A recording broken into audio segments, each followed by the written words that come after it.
ప్రభుత్వంలో ఉన్నటువంటి పెద్దలు మీరు ఒక్కసారి గుండె మీద చేసుకొని ఆలోచించండి. మీ మంత్రివర్గంలో ఉన్నటువంటి సంఖ్య ఎంత బీసీలది? మీరు ఇచ్చినటువంటి కార్పొరేషన్లలో కూడా నా సోదరుడు మేము కూడా ఊహించుకున్నాం అధ్యక్ష. ఖచ్చితంగా బీసీల పట్ల మేము ఏదైతే తపనతో ప్రయత్నం చేస్తా ఉన్నామో నేను కూడా అనుకున్నా అధ్యక్ష, మా సోదరునికి ముందల స్థానం దొరుకుతుందేమో అని చాలా ఆశపడ్డా అధ్యక్ష. మంచి మాటకారి, సమర్థుడు, చాలా కష్టాలు కిందికెంచి రాజకీయాన్ని చూసినోడు. ఆ స్థానం దొరికితే భవిష్యత్తు బాగుంటుంది మనకు అధ్యక్ష. మరి తమకేమో తన దగ్గర స్థానం దొరకదు అధ్యక్ష. అక్కడ పక్క కూర్చున్న కూడా వాళ్ళ దగ్గర స్థానం దొరకదు అధ్యక్ష. వాళ్ళు వచ్చి మేము ఇప్పుడు స్థానం కలిగించిన తర్వాత కలిగించాలని ప్రయత్నం చేస్తుంటే ప్రశ్నించడం ఎంతవరకు సమంజసమో మా సోదరుడే అది తెలుసుకోవాల్సిన అవసరం ఉంది అధ్యక్ష. ధన్యవాదాలు అధ్యక్ష.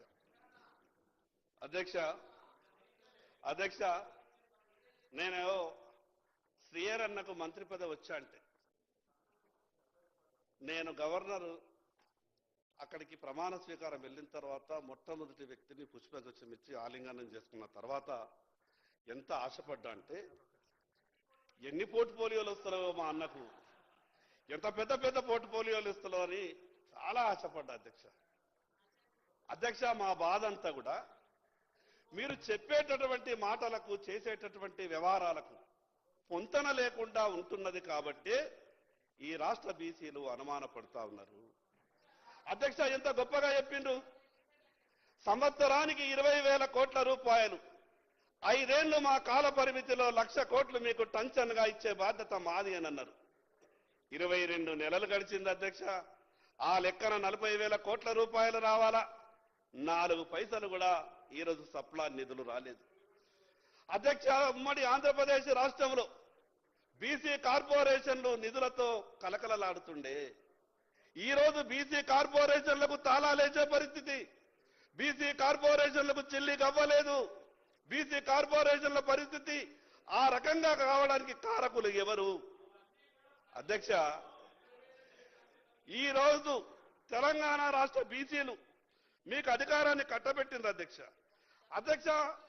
ఈరోజు బీసీలని మీకు మద్దతు ఇవ్వకుంటే ఈరోజు కాంగ్రెస్ పార్టీ అధికారంలోకి వచ్చేదా? ఓట్లు వేసేటప్పుడు బీసీలు కావాలా, మీకు సీట్లు రావడానికి బీసీలు కావాలా. కానీ ఈ రాష్ట్ర మంత్రివర్గంలో మాకు అవకాశాలు ఉన్నాయి. పోనీ మంత్రివర్గం అయిపోయింది, దాని తర్వాత కూడా ఈ రాష్ట్రంలో కార్పొరేషన్లకు చైర్మన్లు వేసారు, దానికి కూడా పనికిరాము అధ్యక్ష. మేము పోనీ కార్పొరేషన్లకు చైర్మన్లు వేసారు, నిన్న లేక మొన్న ఆర్టీఐకి కమిషనర్లు వేసారు. మేము అనుకున్నాం కనీసం ప్రభుత్వంలో జరిగేటటువంటి అన్ని వ్యవహారాలకు సంబంధించినటువంటిది ఈ సమాచారం ఇచ్చేటటువంటి ఈ కమిషనర్లలో మా వాళ్ళకేమన్నా పాత్ర ఉంటుందేమని అనుకున్నాం అధ్యక్ష. ఎంత అన్యాయం అంటే 6 కమిషనర్లు అపాయింట్మెంట్ చేస్తే ఈ రాష్ట్రంలో 60% ఉన్నటువంటి బీసీలకు ఒక్కరికి అవకాశం రాదా అధ్యక్ష?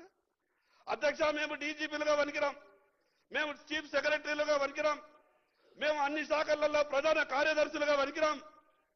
దేనికి వనికిస్తాం అధ్యక్ష? మేము కేవలం ఓట్లు వేయడానికి మాత్రమేనా? ప్రభుత్వాలు రావడానికి మాత్రమేనా అధ్యక్ష?